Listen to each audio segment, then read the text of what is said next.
তাহলে আল্লাহ যদি মাওলা হয়, কোরআনে আল্লাহ বলছেন আমি সকলের মাওলা, আমি সকলের অভিভাবক আছে না? তাহলে সেখানে আল্লাহ যেখানে মাওলা, ভালো করে বুঝবেন আমার কথা কিন্তু, কথা কিন্তু শুধু টান শুনলে হবে না বাবাজি, টান অনেক জীবনে দিয়েছি, 20 বছর বাস করছে আল্লাহ করে আপনাদের দয়া হিসাবে, টান টুন অনেক হয়েছে, একটু বুঝতে হবে। আল্লাহ যদি আমাদের মাওলা হন, আল্লাহ আমাদের কি বলেন? মাওলা। এক কথায় উত্তর, আল্লাহ কি? আল্লাহ আমাদের মাওলা। তাহলে আল্লাহ যদি মাওলা হয়, তা রাসূলকে কোন আমাদের মতো নিরাম বক্তাকে কি মাওলা বলা যাবে? কথা বলেন, মাওলা বলা যাবে? শিরিক হবে না? হবে না?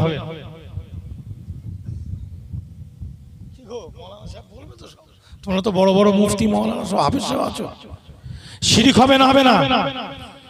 আল্লাহ তো কোরআনে বলছে আমি তোমাদের মাওলা। তাহলে এখানে আবার মাওলানা মুহাম্মদ সাল্লাল্লাহু আলাইহি ওয়াসাল্লামকে আমরা বলছি আমাদের ওলি। আমাদের ওলি তো আল্লাহ, তিনি তো সব, তিনি তো আমাদের মাওলা। শিরিক হচ্ছে। আমরা এতদিন বলেছি যে বড় বড় আলেম ওলামা, মুজাদ্দিদ শাহ ওলিউল্লাহ মুহাদ্দিস দেহলভী কারামত আলী জৌনপুরি, সৈয়দ আহমদ বেরেলভী, জি জি সে মানুষ না কেরা, নূর মোহাম্মদ নিজামপুরি, নূর মোহাম্মদ ঝঞ্ঝানবী, হাজী ইমদাদুল্লাহ মহাজের মাক্কি দেওবন্দিদের যিনি পীর ছিলেন, একই তো আমাদের মূলটা, ওখান থেকে ফ্যাকড়া বেরিয়েছে। ফতেহ আলী বাইসি, হযরতে শেখুল হাদিস মাওলানা জামাল উদ্দিন হুজুর, দাদা হুজুর পীর কেবলা জাহেরি উস্তাদ ছিলেন, বুখারী শরীফ, মুসলিম শরীফ দাদা হুজুরকে উনি পড়িয়েছিলেন। জোরে বলুন সুবহানাল্লাহ। সবাই এত বড় বড় আলেম ওলামা, সকলে বলছে মাওলানা মাওলানা মাওলানা, আমাদের মাওলা আমাদের মাওলা আমাদের মাওলা। ফট করে অনেক মাওলানা মৌলভী আছে দেখবেন, ফট করে একটা কথা বলে শিরিক শিরিক শিরিক। আরে ভাই বুঝে শুনে শিরিক বলো। তুমি শিরিক বলবে আমি এমন একটা জিনিস দিয়ে দেবো, তখন তুমি দেখবে নিজেই মাওলানা লিখে নিজেই মুশরিক হয়ে গেছে। কার্ডে মাওলানা লিখেছে। এখানে হাকিকি আর মাজাজির ব্যাপার আছে না নাই? জোরে বলুন।